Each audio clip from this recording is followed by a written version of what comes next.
Hello friends, मैं सुमित आप सबका आपके चहीते सेक्स एक सुखी जीवन का मंत्र डॉक्टर विजय दहीफले के साथ इस खास कार्यक्रम में तहे दिल से स्वागत करता हूं। दोस्तों, हमें जब भी कोई मेडिकल इमरजेंसी आती है या फिर स्वास्थ्य से जुड़ी कोई भी परेशानी सताती है, तब हम क्या करते हैं? सबसे पहले हम वो सारी चीज़ें हमारे फ्रेंड्स या फिर फैमिली के साथ शेयर करते हैं। पर दोस्तों, जब भी हमें कोई सेक्स से जुड़ी परेशानी सताती है, तब हम ऐसा नहीं कर पाते, क्योंकि इस बारे में बात करने में हमें शर्म आती है, हम झिझकते हैं। पर दोस्तों, अब शर्माने की और झिझकने की बिल्कुल ज़रूरत नहीं, क्योंकि डॉक्टर विजय दहीफले आपके सारे सेक्स रिलेटेड सवालों के बहुत ही पॉजिटिव तरीके से जवाब देंगे। दोस्तों, शो को शुरुआत करते हैं, पर शो को शुरुआत करने से पहले जानते हैं डॉक्टर विजय दहीफले इनके बारे में। डॉक्टर विजय दहीफले ये सेक्सोलॉजिस्ट, यूरोलॉजिस्ट और एंड्रोलॉजिस्ट है।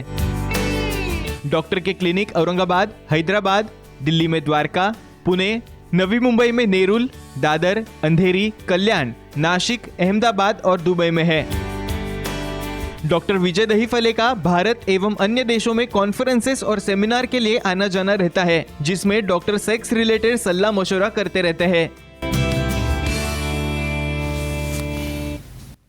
चलिए दोस्तों, आपको डॉक्टर साहब के क्लिनिक्स के बारे में पता चल गया है। शो को शुरुआत करने से पहले आपको एक खुशखबरी देना चाहता हूँ। डॉक्टर साहब का रिसेंटली साउथ मुंबई में, दक्षिण मुंबई में नया सेंटर शुरू हुआ है और ये सेंटर है कुलाबा में। तो डेफिनेटली आप कुलाबा सेंटर विजिट करके सर के अपॉइंटमेंट लेके बहुत ही पॉजिटिव कंसल्टेशन सर का ज़रूर पा सकते हो। फिलहाल शो को शुरुआत करते हैं। सर हमारे साथ है। Sir, welcome to the show. नमस्ते सर, हम बात कर रहे हैं सेक्सुअल डिसफंक्शन की, और सर आप जब भी एक अलग एपिसोड लेके आते हो, एक अलग टॉक लेके आते हो, तो वो पब्लिक डिमांड की वजह से होता है। ऐसे ये बहुत अहम टॉपिक आज आपने से लेके आया। आपके व्हाट्सएप के ऊपर बहुत सारे इसी टॉपिक से रिलेटेड सवाल रिपीटेडली आ रहे थे, आपके ईमेल पे आ रहे थे। हमें भी, हम जो वीडियोस ये सोशल मीडिया पे शेयर करते हैं, फेसबुक हो या फिर यूट्यूब हो, तो उसके कमेंट्स में भी ये सबसे ज़्यादा पूछा हुआ सवाल है जो आपको भी आया, और पब्लिक डिमांड की वजह से ही आपने ये सिलेक्ट किया है। और इसीलिए हम आज आपसे जानना चाहेंगे कॉन्डम यूज़ करने के सही तरीके, सही प्रकार क्या होता है, उसके बारे में पूरी इन्फॉर्मेशन आपसे लेना चाहेंगे। तो सर, सबसे पहले मैं आपसे पूछना चाहूँगा, अगर अनसर्कमसाइज लिंग है तो उसके ऊपर कॉन्डम कैसे यूज़ करना चाहिए, प्लीज़ बताइए सर। श्योरली सुमित, ये जो हमारी सीरीज चल रही है सेक्स एजुकेशन, सेक्सुअल अवेयरनेस और सेक्सुअल सेफ्टी, इसके अंतर्गत पूरी basic information related to sexual dysfunction, sex education, sexual awareness और सेक्सुअल सेफ्टी, इसके बारे में हम जान रहे हैं।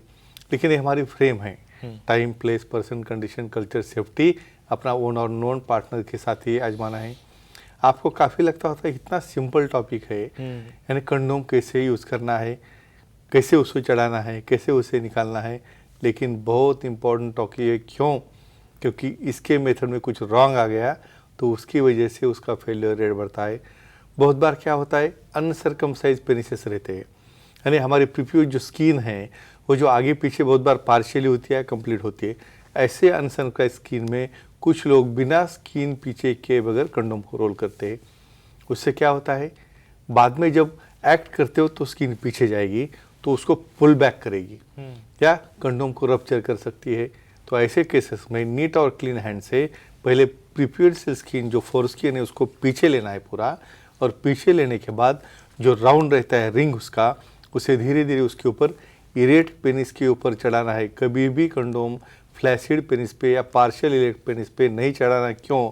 क्योंकि ऐसे केसेस में उसे लीक होने के या उसे फॉल डाउन होने के चांसेस बढ़ते हैं। तो सिंपल टेक्निक है, स्किन पीछे करो और बाद में कंडोम उसको चढ़ाओ। ये नॉर्मल मेथड है। डेफिनेटली सर, आगे बढ़ना चाहूँगा। सर, आमतौर पर कंडोम के आगे एक निप्पल जैसे एक स्पेस होती है, तो ये क्यों होता है, थोड़ा प्लीज उसके बारे में बताइए। बहुत बार अंधेरे में ये तो कंडोम समझो स्पेस किधर है, उल्टा है, सुलटा है, वो भी दिखता नहीं, क्योंकि यहाँ पे तो लाइट ही नहीं रहता बहुत बार। सबसे इम्पोर्टेंट कहता हूँ, जब कंडोम निकालोगे तो अननेसेसरी उसे अपने हाथ से सर्फ तक टच नहीं करना है।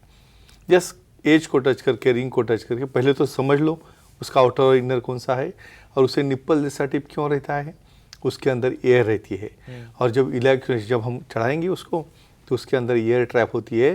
तो एयर ट्रैप न हो इसलिए उसका जो सामने वाला निप्पल जैसा पिंच हाथ से दबा के रख के ही उसके रोल करना है, तो उसमें कोई एयर ट्रैप न हो जाए। एयर ट्रैप हो गई तो रप्चर हो सकता है, और इजैकुलेशन होने के बाद उसे कलेक्ट होने के लिए जो जगह लगती है, इसलिए वो वहाँ पे निप्पल जैसा एंड रहता है। इसकी वजह से इजैकुलेट हो गया तो रिवर्स पीछे आके वो कंटेमिनेट ना करे। ये बहुत बहुत इंपॉर्टेंट स्टेप है। कंडोम जब आप लगाते हो तो डेफिनेटली एयर निकालना बहुत ज़रूरी है। डेफिनेटली सर, इसी टॉपिक से रिलेटेड और भी सवाल मैं आपसे करना चाहूंगा, पर एक दर्शक का कॉल आया है लातूर से, पराग जी, क्या हम ले सकते हैं phone? Sure, definitely. Parag ji, आपका सवाल पूछे, आपका फोन कनेक्ट हुआ है। हेलो जी बोलिए। बोलो। सर, एनल सेक्स में कौन सा कंडोम यूज करना चाहिए? हाँ, ओके। ये बहुत कॉमन क्वेश्चन मेरे Yes, व्हाट्सएप के ऊपर, मेल के ऊपर हमेशा आता है। देखो, अपनी जो कंसेंट है, अपनी जो फ्रेम है, time, place, person, condition, culture, safety, अपना ओन एंड ओन पार्टनर, कुछ इन्फेक्शन या किसी प्रकार से एसटीडी या एसटीआई ना हो और तुम्हारे पार्टनर की कंसेंट हो, तो ऐसे केस में आपको ये एक्ट करना है। ये एक्ट में रूटीन वाला नॉर्मल कंडोम नहीं चलता है। ये सब लोगों को पता नहीं है। क्यों? क्योंकि वहाँ पे जो ग्रिप रहती है एनल रीजन की, वो स्ट्रांग रहने की वजह से, वहाँ पे कंटेमिनेशन होने की वजह से, फ्रिक्शन बनने की वजह से रूटीन अपना पिनोवाजिनल कंडोम ब्रेक हो जाता है। ये कंडोम की थिकनेस काफ़ी ज़्यादा रहती है। दूसरी बात, ये कंडोम के साथ में हमें सिलिकॉन बेस्ड लुब्रिकेंट या ऑयल बेस्ड लुब्रिकेंट यहाँ पे यूज़ करते हैं, तो ऐसे केस में वो रप्चर भी या डैमेज हो सकता है। तो एक कहूँगा, कंसेंटेड पार्टनर के साथ थिक साइड वाला, थिक लैटेक्स वाला, थिक पॉलीयूरेथेन वाला कंडोम रहेगा, तो ही आपके एक्ट में काम में आता है, प्रोटेक्ट करता है इन्फेक्शन से, कंटेमिनेशन से। डेफिनेटली सर, वापस एक बार हमारे टॉपिक के ऊपर आना चाहूंगा। हम बात करें कंडोम यूज करने के सही तरीके क्या होते हैं उसके बारे में। तो सर, वीर्य पतन हो जाने के बाद कंडोम जो रहता है वो कैसे सही तरीके से निकाला जा सकता है, उतारा जा सकता है, प्लीज बताइए। Safety base. Yes, correct. अभी देखो, यहाँ पे सामने वाला पार्टनर बहुत बार इजैकुलेट कर लेता है। इजैकुलेशन बाद में कुछ लोगों का पेनिस इरेक्ट रहेगा, तो वही पोजीशन में एक्ट वहाँ पे कंटिन्यू नहीं रखना है, क्योंकि वही सीमेन लिक्विफाई होके पीछे से रिवर्स से निकल के पार्टनर को प्रेग्नेंट या इन्फेक्ट कर सकता है। जो मोमेंट को इजैकुलेशन हो जाए, वही मोमेंट को इवन आपके पार्टनर के यूनिट से उसे बाहर निकालते वक्त बेस ऑफ कंडोम जहाँ पे रिंग रहती है, वहाँ से हाथ से प्रेस करना है और प्रेस करके हमें धीरे धीरे बाहर निकलना है। क्यों? क्योंकि बहुत बार कंडोम के साथ, वीर्य के साथ वो अंदर जाता है और आपको इन्फेक्शन भी होगा, प्रेगनेंसी भी होगी। तो एक ही कहूँगा, इरेक्ट पेनिस जब है तभी उसको निकालना है, फ्लैसिड होने तक रहा नहीं देखना है, क्योंकि फ्लैसिड होने तक एक तो लीक करेगा, नहीं तो कंटेमिनेट करेगा।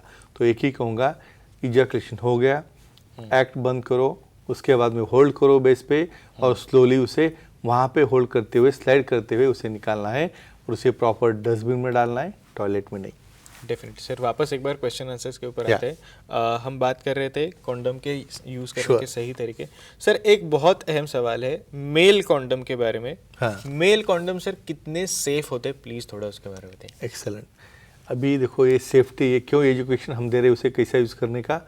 भाई, उसकी सेफ्टी समझो, आप मेल कंडोम यूज़ कर रहे हैं और मैं जो अभी गाइडलाइन दिया हूँ, ये यूज़ करने के बाद आपका जो है समझो आउट ऑफ 100 फिर भी 15% यानी 15% लोगों में उसको इन्फेक्शन होने का या उसका प्रेगनेंसी होने का क्यों चांस रहता है? इम्प्रॉपर यूज़, रप्चर होना, बहुत बार कंटेमिनेटेड हाथ से वहीं बजाना पे हाथ लगाना, या बहुत बार वो कंडोम ही वहाँ पे लीक होके अंदर जाना। तो 15% यानी 15% आप उसकी सेफ्टी समझ सकते हो सब केयर लेने के बाद। डेफिनेटली सर, फीमेल कॉन्डम के सेफ्टी के बारे में भी मैं डेफिनेटली पूछना चाहूंगा, पर एक दर्शक का कॉल है। ऐश्वर्या जी हमारे साथ जुड़ गई है बेलगांव से, क्या हम ले सकते हैं कॉल? यस, ऐश्वर्या जी, आपका सवाल पूछे, आपका फोन कनेक्ट हुआ है। Hello sir. जी बोलिए। सर, सेक्स करते समय कॉन्डम स्लिप हो गया तो उसे रीयूज करना चाहिए या नहीं? ब्यूटीफुल क्वेश्चन, बहुत इंपॉर्टेंट क्वेश्चन है। जी सर। अभी यहाँ पे प्रैक्टिकली बोलता हूँ क्या होता है।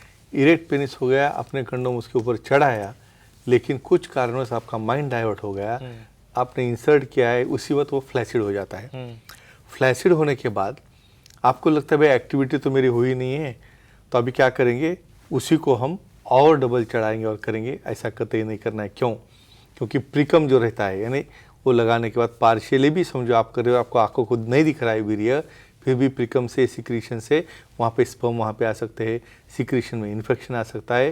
क्लियरली ऐसे कंडीशन में वो कंडोम थ्रो करना है और नया दूसरा कंडोम लेके इरेक्ट पेनिस पे ही चढ़ा के इरेक्ट पेनिस पे ही निकालने से आपको उसका सही फायदा हो सकता है। तो फ्लैसिड पेनिस होने के बाद या बीच में ही रुकने के बाद ऐसा कंडोम रीयूज नहीं करना है। डेफिनेटली सर, वापस एक बार क्वेश्चन आंसर के ऊपर आना चाहूंगा। आपने मेल कॉन्डम्स कितने सेफ होते हैं उसके बारे में बताया। सर प्लीज फीमेल कॉन्डम्स के बारे में बताएं, ये कितने सेफ हो सकते हैं, प्लीज बताइए। Yes, correct. जैसे मेल कंडोम से वैसे फीमेल्स की सेफ्टी भी हमें देखना है। यहाँ फीमेल्स में स्पेशली कंडोम जो है सर्वाइकल पे लगाया जाता है और बाहर उसका जो आउटर सर्फेस है वजाना के ऊपर रहता है। बहुत बार क्या होता है, कंपेयर टू मेल कंडोम, बहुत बार लोगों को फीमेल कंडोम कैसे यूज़ करना है, कैसे डालना है, पता नहीं था, इसलिए 25% उसका फेलियर रेट है। क्यों? बहुत बार वो ऐड करते करते वो बाहर वाला भी कंडोम अंदर जाता है और वहाँ पे कोई स्पिलेज हो गया तो इन्फेक्शन या प्रेगनेंसी के चांसेस बढ़ते हैं। लेकिन आप केयर लोगे तो डेफिनेटली इसे हम रोक सकते हैं। तो मेल में 15% और फीमेल में 25% ये फेलियर रेट है। डेफिनेटली सर, एक आखिरी और सबसे अहम सवाल आपसे करना चाहूँगा, मेल कॉन्डम और फीमेल कॉन्डम क्या एक साथ यूज कर सकते, क्या प्लीज बताइए। क्या बात है, बहुत बार लोग बोलते हैं भाई दो दो कंडोम लगाएंगे एक के ऊपर एक। ऐसा 2 कंडोम लगाने से कोई सेफ्टी नहीं होती है। या बहुत बार फीमेल को भी हमने कंडोम लगाया और मेल को भी लगाया तो क्या होता है, रबर है, लैटेक्स है, एक के ऊपर फ्रिक्शन होने से वहाँ पे हीट जनरेट होगी और दोनों रबर या दोनों लैटेक्स या दोनों पॉलीयूरेथेन एक के ऊपर घिस गए तो ट्रॉमा कर सकते हैं, फट सकते हैं, इंजर हो सकते हैं। तो एक एक होगा फ्रेंड्स, ये गाइडलाइन, ये टॉपिक, ये लिंक देख के इसमें आप खुद का नॉलेज बढ़ाओ, आपकी सेफ्टी बढ़ाओ, सामने वाले की सेफ्टी बढ़ाओ और आपका निजी लाइफ एंजॉय करो। Definitely sir, thank you so much. आपने सारी चीज़ें हमारे साथ बहुत ही पॉजिटिव तरीके से, बहुत ही सिंपल शब्दों में कन्वे की, उसके लिए थैंक यू सो मच। पर सर समय की थोड़ी सी पाबंदी, इसलिए आज के एपिसोड में हमें यहीं पे रुकना पड़ रहा है। पर दर्शकों, आप भी डॉक्टर साहब की सलाह ले सकते हो। आपके स्क्रीन पे जो कॉन्टैक्ट डिटेल्स आप देख रहे हो उसके जरिए आप सर की अपॉइंटमेंट ले सकते हो। और आपके लिए खुशखबरी ऐसी है कि डॉक्टर साहब का रिसेंटली कुलाबा में, साउथ मुंबई में कुलाबा में नया सेंटर शुरू हुआ है। तो डेफिनेटली आप कुलाबा सेंटर जाके सर की अपॉइंटमेंट लेके बहुत ही पॉजिटिव तरीके से सर का कंसल्टेशन जरूर पा सकते हो। चलिए दोस्तों, आज के शो में समय हो चला है यहीं पे रुकने का। शुक्रिया।